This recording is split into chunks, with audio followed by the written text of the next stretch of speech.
Cangkokan ready telu iki.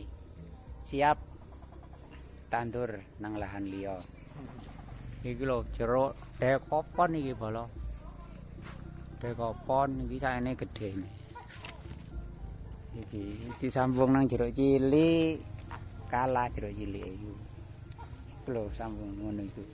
Disambungane sakmene. Iki jeruk dekopone nyerap sakmene. Iki terus mari ngono dicangkok iki. Kate dipotong teko kene iki. Tes ngono. Iki jadi ditandur timbang langsung dipotong iki dicangkok ditandur nang lahan liya. Iki jeruk dekopon.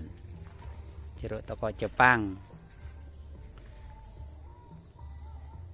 Lho penampakan ndur mari wae bolak-balik iki lho. Rasane ya lumayan enak.